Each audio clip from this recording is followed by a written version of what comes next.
Hey church, this is Pastor Sam. I miss you all and I hope that you're doing well and I hope that you're avoiding the disease which many of us seem to be suffering from right now, which is cabin fever. I've been working from home, playing lots of board games and listening to a lot of music from the 70s. That was a great decade for music. Later last week, I was reading through 2 Corinthians and came across chapters 4 and 5, which I found incredibly encouraging and pertinent to our current COVID-19 situation. And so I thought I'd share some thoughts with you guys. With everyone's heightened awareness of germs and bacteria has come a lot more hand washing and hand sanitizing, or sand hanitizing, as Jellica has called it. We're all trying to keep germs and disease as far away from us as we can. And after thinking about this, I realized two things. First, the control we have of the diseases that try to infiltrate our bodies is very limited. And secondly, our physical bodies are very vulnerable. At first, this may seem obvious, but it can be scary when you really stop and think about it. We are relatively weak warriors in the battle of germs and viruses.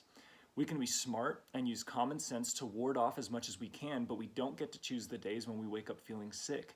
It kind of seems like it just happens. We don't have as much control as we'd like to think. Our natural inclination is to hate our lack of control over unfortunate circumstances, weather, and sickness, both in our lives and in the lives of those we love. To the one who knows God, however, God promises an inevitable future reality that can calm our turbulent hearts. In 2 Corinthians 4 and 5, Paul writes of the reality that awaits our physical bodies. In chapter 4, he describes Christians as fragile clay jars that hold the incredibly valuable treasure of the gospel. Listen to what he writes. But we have this treasure in jars of clay to show that the surpassing power belongs to God and not to us.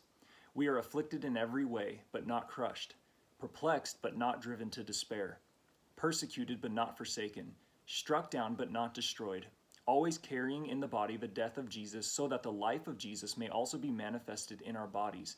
For we who live are always being given over to death for Jesus' sake, so that the life of Jesus may also be manifested in our mortal flesh.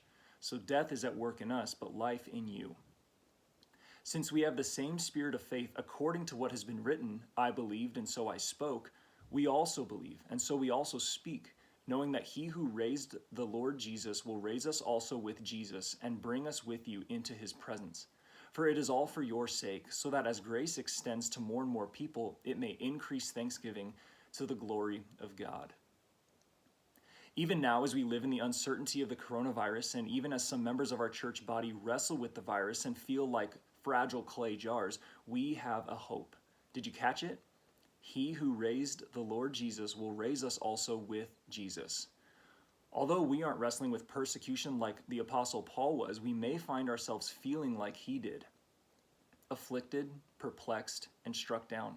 However, we need not feel, as Paul says, crushed, driven to despair, or forsaken.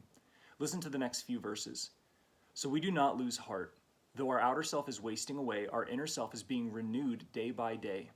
For this light momentary affliction is preparing for us an eternal weight of glory beyond all comparison, as we look not to the things that are seen, but to the things that are unseen. For the things that are seen are transient, but the things that are unseen are eternal. The sicknesses that plague our weak bodies now are only for a season. Take heart.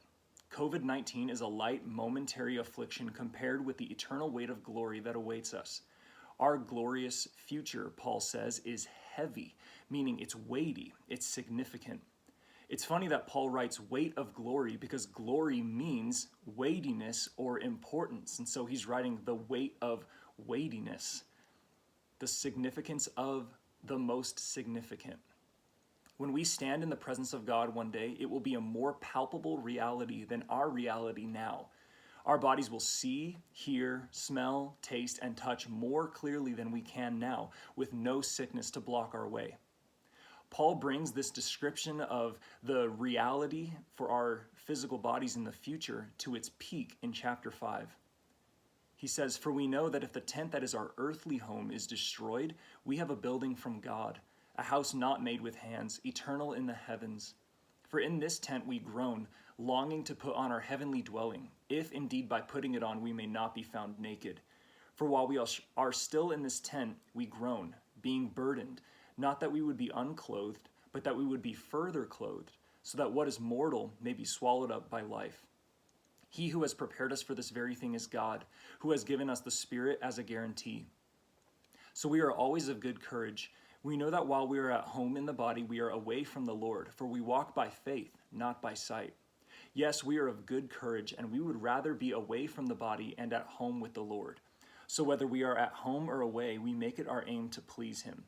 For we must all appear before the judgment seat of Christ, so that each one may receive what is due for what he has done in the body, whether good or evil. We are burdened now. We are sick now. We are vulnerable now. But we have a better tent. Our current bodies are like bottom rung Walmart tents, and one day God's going to upgrade us to an REI or Arc'teryx tent, or whatever your favorite brand is. God has prepared us for brand new bodies that we will acquire when we see him. Bodies that won't experience fevers, coughs, tiredness, or difficulty breathing, or any sort of sickness symptom.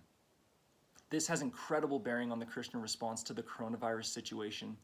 God's been around the block. He's seen his fair share of plagues, and not one of them has been outside his sovereign control and joyful willingness to work them for the good of his people and for his glory. Coronavirus is not the exception. Remember that God knows our frame and remembers that we are dust, and he has something so much more glorious for us. This means we can surrender the fear of our lack of sovereignty to God, who is absolutely sovereign over COVID-19, over our lives, and over our destiny. 2 Corinthians 4-5 reminds me to live with a confident vision that pierces through the transient nature of the present into the eternal nature of my future. I have a better tent, a better physical body that awaits me, and so do you. I hope this encourages you. We'll see you soon.